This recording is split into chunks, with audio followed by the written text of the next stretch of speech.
Hello everyone, lecture number 35 देखेंगे Asian to modern history के series में। तो इसमें हमारे पास कंक्वेस्ट ऑफ इंडिया में लास्ट सेशन में हमने जो है वो बोला था कि नेक्स्ट सेक्शन में करेंगे। तो इस सेशन में हम कंटिन्यू करेंगे with the conquest of India and उसके बाद हमारे पास 2 पॉइंटर्स और आएंगे, फिर उसको डिस्कस करेंगे।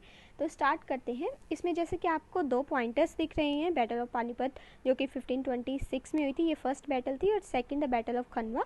ठीक है, उससे पहले जो है कंक्वेस्ट ऑफ इंडिया को जाना बहुत ज़रूरी है कि क्या हो रहा था जो भारत के वेस्ट वाली साइड में, कि जो बाबर को एंट्री लेनी पड़ी इनटू द इंडिया। ओके, सो जो नॉर्थ वेस्ट वाला जो ये एरिया था ये वनरेबल था टू अटैक। ठीक है, और साथ ही साथ में बाबर जो था इस जगह पर स्टेबिलिटी उसके लिए नहीं थी। ठीक है, ये हम लास्ट लेक्चर में बता चुके हैं। और उसके बाद यहाँ से आपको 2 पॉइंट्स मिलते हैं कि अगर यहाँ पे बाबर स्टेबिलिटी नहीं दिखा पा रहा तो उसकी आइज़ यहाँ होंगी इंडिया की तरफ आने में। साथ ही साथ में कुछ लोग ऐसे हैं भारत से जो कि बाबर को इनवाइट करते हैं। तो वो अब हम कंक्वेस्ट ऑफ इंडिया में ही सारा कवर करेंगे और बैटल ऑफ पानीपत फिर आगे जाके आएगा थोड़ी देर तक। ठीक है, अभी हम कंक्वेस्ट ऑफ इंडिया को ही कंटिन्यू कर रहे हैं। ठीक है, अब देखिए सिकंदर लोदी। ठीक है, पहली बात आपको ये याद रखनी है कि सिकंदर लोदी को अलेक्जेंडर ऑफ इंडिया बोला जाता था। ठीक है, अलेक्जेंडर ऑफ इंडिया। ठीक है, तो ये जो था इसकी मृत्यु हो जाती है 1517 में। ठीक है, और इब्राहिम लोदी जो आता है फिर वो इतना पॉपुलर नहीं होता और उसके जो नोबल्स होते हैं वो उसको सपोर्ट नहीं करते। क्यों नहीं करते? क्योंकि जो इब्राहिम लोदी था वो अपनी पावर को सेंट्रलाइज करना चाहता था और नोबल्स उसके अगेंस्ट में थे, और इसीलिए जो नोबल्स थे इब्राहिम लोदी के वो कॉल करते हैं इसको बाबर को कि आप आइए और अटैक कीजिए इब्राहिम लोदी के ऊपर। ठीक है, अब इसके साथ साथ हम बात कर लेते हैं दौलत खान लोदी की। तो ये कौन था? दौलत खान लोदी जो था वो एक अफ़गान चीफ था, पहली बात। ठीक है, उसके बाद ये गवर्नर था of Punjab, governor of Punjab था, और इसने जो है वो बाबर की हेल्प्ड बाबर। ठीक है, किस चीज़ में की? कि इसको जो है इब्राहिम लोदी को हराया जा सके। ठीक है, क्योंकि ये दौलत खान लोदी जो था ये उनके नोबल्स में से ही था, इब्राहिम लोदी के। ठीक है, तो जो बाबर जो है अब वो अटैक कर देता है। 1 मिनट इसे रब कर देती हूँ। तो अब देखिए जो बाबर है वो कैप्चर कर लेता है एक बिहरा को, मतलब जगह का नाम है ये, एंड सियालकोट को। ठीक है, इसको जो है ये कैप्चर कर लेता है 1520 और 21 में। ठीक है, यहाँ से आपको क्या पता चला? The twin gateway to Hindustan जो है वो ओपन हो चुके हैं बाबर के लिए। पहली बात, क्योंकि वो अपनी जगह पर नहीं टिक पा रहा है इसलिए वो इंडिया आना चाहता है। दूसरी बात कि इसको नोबल्स जो हैं और जो राणा संगा है वो बुला रहा है। ठीक है, एंड ये जो है लेकिन वापस चला जाता है कि क्योंकि कंधार में जो है वो रिवोल्ट चल रहा होता है। ठीक है, तो रिटर्न भी हो जाता है वैसे एक बारी ये दोनों को कैप्चर करके ना, बाबर बीरा एंड सियालकोट को कैप्चर करके एक बारी रिटर्न भी हो जाता है due to the revolt in Kandahar. ठीक है, उसके बाद आपको ये याद रखना है कि बाबर को जो है वो दौलत खान लोदी जो है वो बुलाता है, क्योंकि बाबर को मैंने आपको काफ़ी, मतलब I have told you several times that 2 लोग बुलाते हैं, एक तो राणा संगा और एक जो नोबल्स थे उसके, और नोबल में ही दौलत खान लोदी आता है। ठीक है, और ये दौलत खान लोदी प्लस उसका सन जो है, ठीक है, दिलवान खान। ठीक है, तो ये भी उसको बुलाता है, इनविटेशन देता है कि आप आइए और इब्राहिम लोदी से जो है वो आप लड़िए। ठीक है, सिमिलर मैसेज जो है वो राणा संगा से मिलता है, I have told you several times. ठीक है, उसके बाद 1525 में क्या होता है, ये क्रॉस कर लेता है इंडस रिवर को and become the master over the Punjab का मास्टर बन जाता है। कौन? बाबर की बात चल रही है। आपको मैंने बताया था कि ये 2 उसने पहले मतलब कैप्चर किए थे, लेकिन उसको दोबारा जाना पड़ा था क्योंकि रिवोल्ट हो रहा था कंधार में, लेकिन 1525 में वो दोबारा आ जाता है यहाँ पे। यहाँ तक तो था कंक्वेस्ट ऑफ इंडिया में हमारा कवर हो जाता है। उसके बाद अब आती है बैटल ऑफ पानीपत। ठीक है, 1526 में, क्योंकि 1525 में वो इंडस रिवर के पास आ जाता है और मास्टर बन जाता है पंजाब का। अब आती है आपकी बैटल ऑफ पानीपत जो कि फर्स्ट बैटल मानी जाती है, और ये बाबर और इब्राहिम लोदी के बीच में होती है, ठीक है।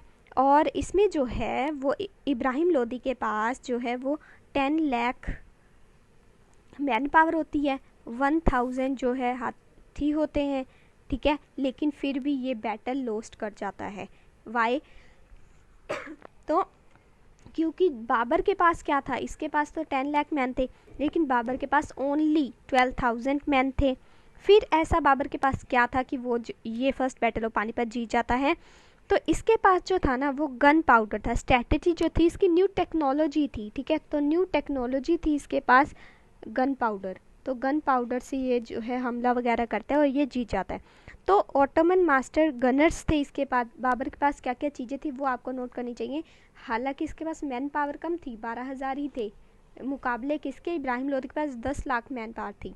और लेकिन बाबर के पास जो है वो गन पाउडर जो है टेक्नोलॉजी थी, और साथ ही साथ में ऑटोमन मास्टर गनर्स भी थे जिनका नाम था उस्ताद अली एंड मुस्तफ़ा, ठीक है। तो ये दोनों नाम भी आपको याद रखने हैं क्योंकि ये पूछे जा सकते हैं कि 2 गन मास्टर कौन कौन से थे, ठीक है। उसके बाद इसने जो है वो देखिए, मैंने आपको लास्ट लेक्चर में भी बताया था कि ये बाबर ने पहले ये सोचा था कि जैसे उसके दादा ने जो है वो इंडिया पर लूट लाट किया था, ठीक है, तैमूर ने, तो वैसे ही हम करेंगे। लेकिन बाबर जब भारत आता है ना तो वो इंडिया का ही बन के रह जाता है, ठीक है। लेकिन अब लोग तो यहाँ के विश्वास नहीं करने वाले थे बाबर पर, क्योंकि तैमूर ने भी यही किया था। क्योंकि तैमूर जो था बाबर के फादर की साइड से था और चंगेज़ खान उसकी मदर की साइड से था।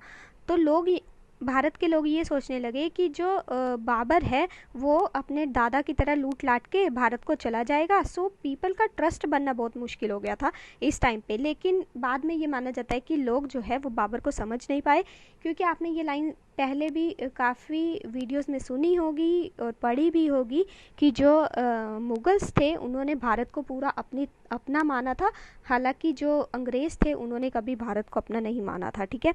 तो आफ्टर मैथ क्या होते हैं कि बैटल ऑफ पानीपत जो होती है उसके बाद क्या होता है, तो जो राणा संगा of Mewar and against the eastern Afghans जो होते हैं उनके साथ बाबर की लड़ाई होती है। फिर हमारे पास पहला ये आ जाता है बाबर ऑफ खनवा, ठीक है। Battle of Panipat I think आपको समझ में आ गया कि बाबर और इब्राहिम लोदी में होती है, और इसके पास हालांकि मैन पावर ज़्यादा होने के कारण भी ये लॉस्ट कर जाता है और बाबर जो है वो जीत जाता है, ठीक है। अब बैटल ऑफ खनवा देख लेते हैं, इसमें क्या है। तो जो बैटल ऑफ खनवा थी वो 1527 में हुई थी, ठीक है। किस किस के बीच में हुई थी, तो राणा संगा एंड इब्राहिम लोदी। इसमें कौन बैटर था और कौन नहीं बैटर था, तो ये बैटर था इसमें और ये नॉट बैटर था। आप देख रहे हैं कि इब्राहिम लोदी जो है वो दोनों बैटल्स में नॉट बैटर ही रहा है, ठीक है। इससे क्या होता है, ये बैटर का मतलब क्या होता है कि ये डोमिनेट कर जाता है कौन से रीजन में, राजस्थान वाले रीजन में, मालवा वाले रीजन में। अब बाबर जो है वो कहता है कि राणा संगा ने धोखा किया है, उन्होंने ब्रीच ऑफ एग्रीमेंट किया है, उन्होंने यहाँ पे उसे बुलाकर वो तो ये चाहता था कि इब्राहिम लोदी को हटा दो, ठीक है, और आपको कुछ एरिया वगैरह दे देंगे। लेकिन अब वो खुद वहाँ का राजस्थान का मालवा वाले रीजन का राजा बन के बैठ गया। हालांकि राणा संगा ने ही उसे बुलाया था यहाँ पे। Made no move while he conquered जो एरिया था दिल्ली एंड आगरा वाला है ना वो। तो जो एक होता है मोहम्मद लोदी, वो कौन था, वो मतलब ब्रदर था ऑफ द इब्राहिम लोदी। तो मोहम्मद लोदी ये जो थे ये almost all the Rajput ruler support करते थे राणा संगा को एंड गोट डिफीटेड। जो राणा संगा को भी वो करते थे ना सपोर्ट, वो भी हार जाते हैं। ये तो हारते ही हारते हैं, लेकिन जो राजा राणा संगा को सपोर्ट कर रहे होते हैं ना वो भी हार जाते हैं। और राणा संगा के पास ऐसी क्या क्या चीज़ें थी, मतलब किसके मुकाबले हार जाते हैं, बाबर के मुकाबले हार जाते हैं। तो almost all the Rajput ruler supported him, ठीक है।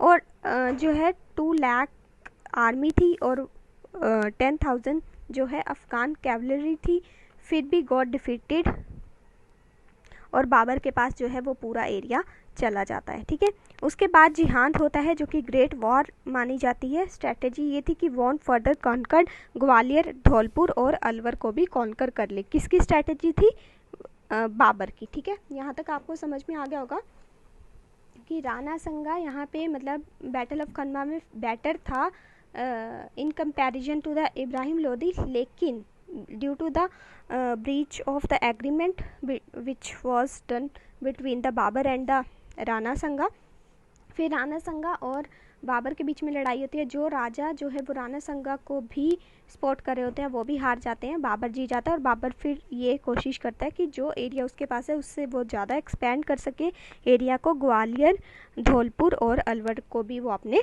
अंडर कर सके। तो अब नेक्स्ट लेक्चर में हम बैटल ऑफ चंदेरी से स्टार्ट करेंगे। Till then good bye and have a nice day. Thank you.